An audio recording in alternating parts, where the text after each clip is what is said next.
Hey, and welcome back to Bridges. We are talking about the community's reaction to the recent series of articles run by The Blade on gangs. Here with us this morning, we have Judge Dean Mandros, we have Albert Earl from the Village 50, and we have Keith Jordan, who's the Director of Development from JLJ Outreach, Vision Outreach. I'm sorry about that. Judge Mandros is on that advisory committee. We were talking about the kinds of things that kids need to be successful, or to at least have a better shot at it. One of the things I focus on is how do we restore hope to these kids, and understanding that even without the best hand dealt to them, how they still can succeed.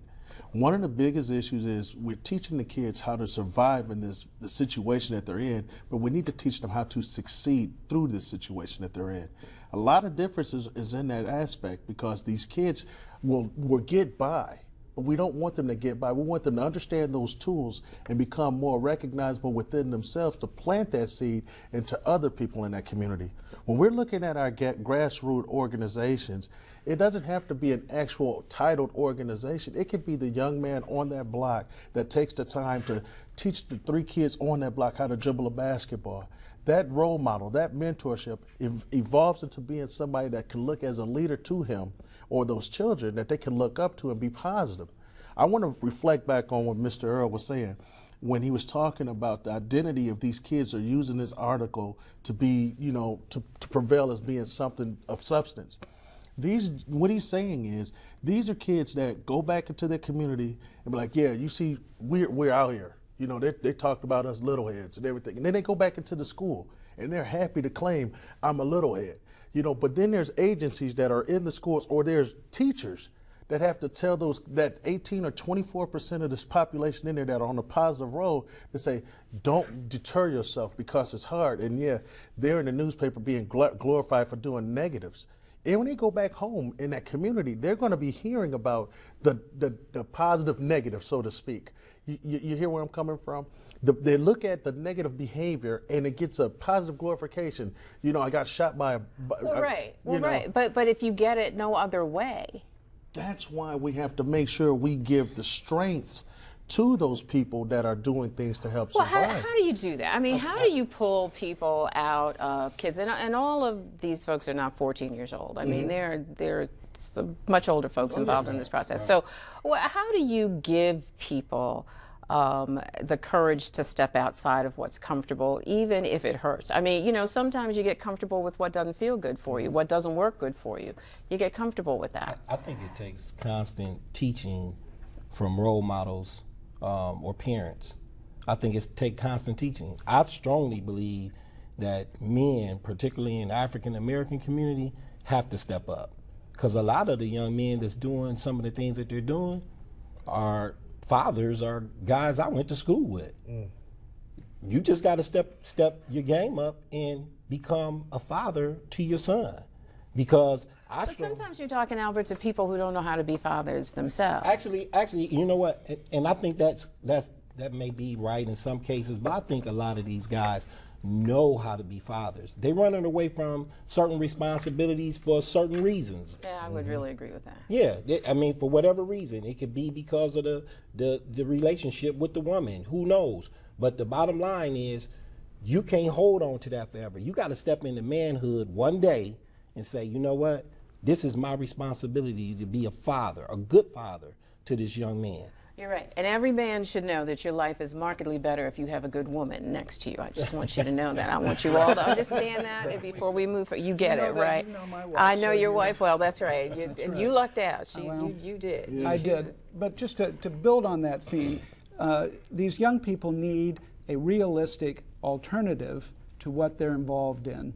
They're not ignorant. They know they're not going to accept if someone is just blowing smoke at them saying you got to do the right thing just because it's the right thing. They need to have a realistic path to an alternative way of doing things, and that's tough. But you need people like what these gentlemen are doing, getting involved right literally on the street level and working with these kids. But when you have a situation where state government, federal government, is cutting back on the monies to fund these programs, it just keeps us in a downward spiral. It really does, and I'm so glad you said that, because that was one of the things that I found really frustrating when I was reading the articles. That, you know, you can see, I mean, you know, this is not Detroit and it's not Cleveland, okay, we get that, but we still have issues here that need to be tended to. If we want the city to be viable, we need to get some of this stuff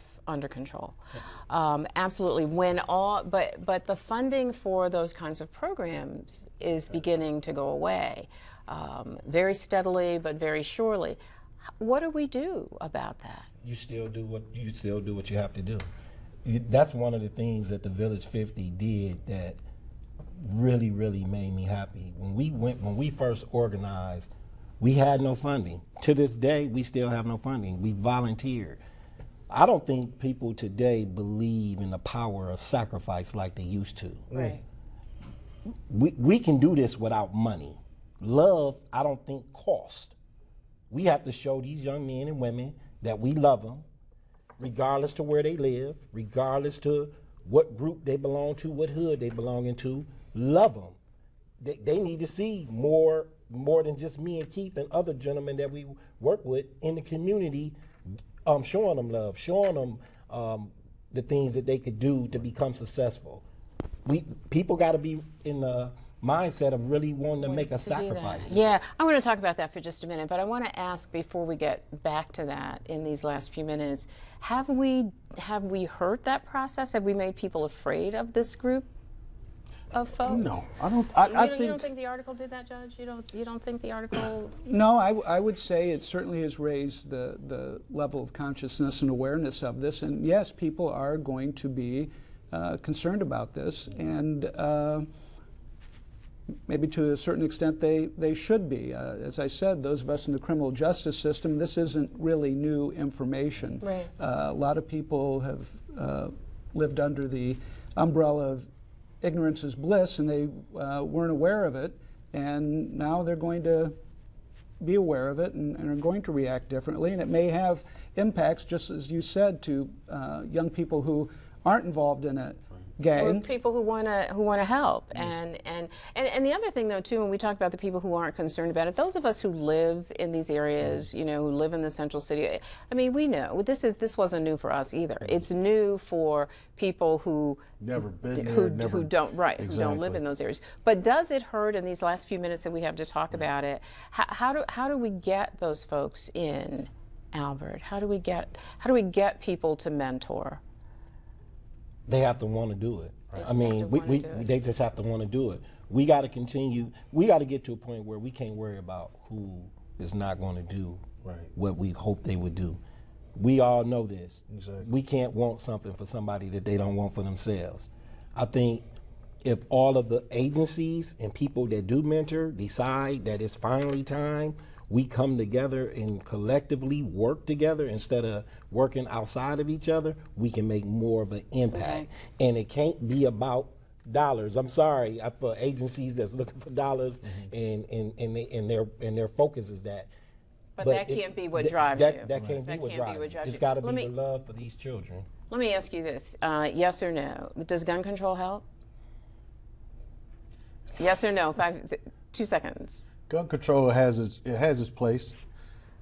Okay, yes or no? No, self-control helps. All right. We need to do something about the number of guns in this community and in this country. Okay, so clearly there's, like, y'all don't get what yes or no means here. Wait, that's all right. That's okay. You were the closest, I'll give that to you. We need to do something about guns in this country. Would it affect this issue? Yes. Would Without it? a doubt. You think so? Eventually, You think so? over time.